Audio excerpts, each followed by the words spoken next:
Israel Hamas के बीच छिड़ी जंग में दरअसल भारत का स्टैंड बिल्कुल सीधे तौर पर साफ है। प्रधानमंत्री नरेंद्र मोदी ने ट्वीट कर बाकायदा इजराइल का खुलकर समर्थन किया है और इजराइल पर लगातार हो रहे आतंकी हमले की जमकर निंदा भी की है।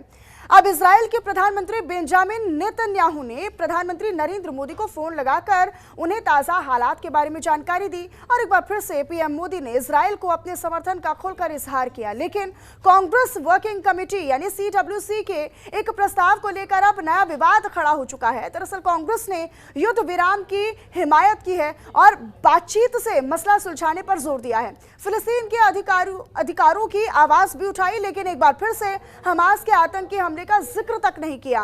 इजराइल पर हो रहे हमले को आतंकी हमला बताया और इसी को लेकर बीजेपी अब कांग्रेस को घेरने का काम कर रही है कि कांग्रेस क्या हमास के साथ खड़ी है, क्योंकि फिलिस्तीन के अधिकारों की बात, शांति की वकालत करना एक बात है और हमास के आतंक की निंदा या आलोचना ना करना एक गंभीर मसला है। इसी को लेकर देखिए रिपोर्ट।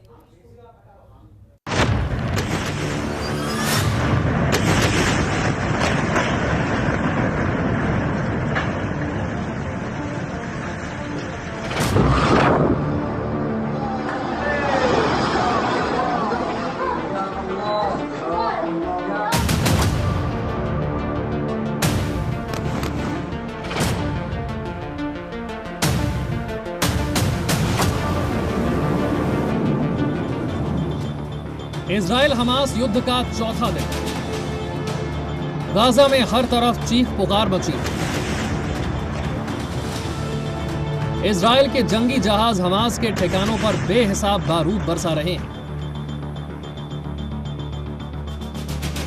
सैकड़ों बेकसूरों की जान जा चुकी है।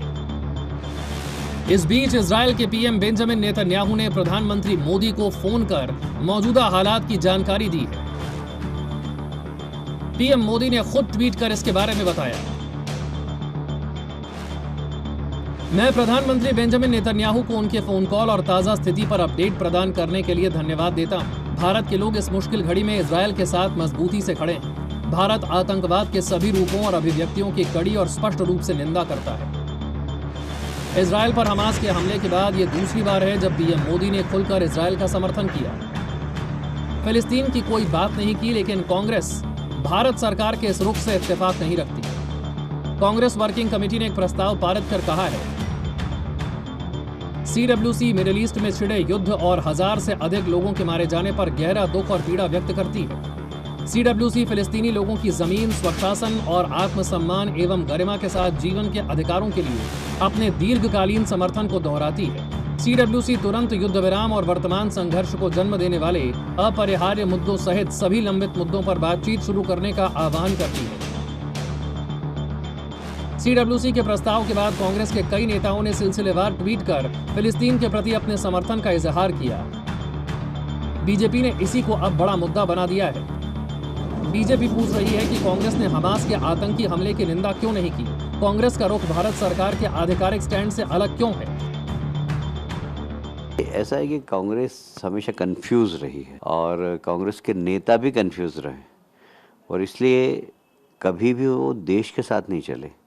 जब हमारे देश के प्रधानमंत्री ने कहा कि हम इजराइल का समर्थन करते हैं तो फिर सारे देश को उनके साथ खड़ा होना चाहिए, पर कांग्रेस आतंकवादियों को समर्थन कर रही। कांग्रेस का हाथ आतंकवादियों के साथ सिर्फ वोट की राजनीति के कारण, सिर्फ तुष्टिकरण की नीति के कारण, ये तो बहुत ही ज़्यादा शर्मनाक है।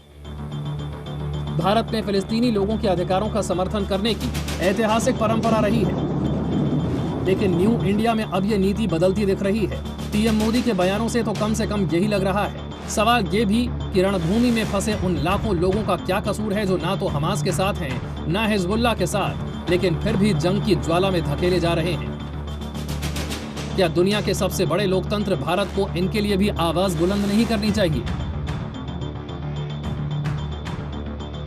एक तरफा बयान जो मोदी सरकार ने दिया है, अमेरिका के दबाव में ये हिंदुस्तान का कभी भी ये स्टैंड नहीं रहा और मोदी सरकार की ये जिम्मेदारी है कि आज वो अमेरिका के साथ जो खुलेआम दुनिया में खड़े होकर साथ दे रहे हैं, ये हमारे देश के हित की नहीं है, क्योंकि हमारे देश ने हमेशा फिलिस्तीनी जनता के अपने देश की लड़ाई के लिए, उसकी धरती के बचाव के लिए हमने हमेशा समर्थन किया।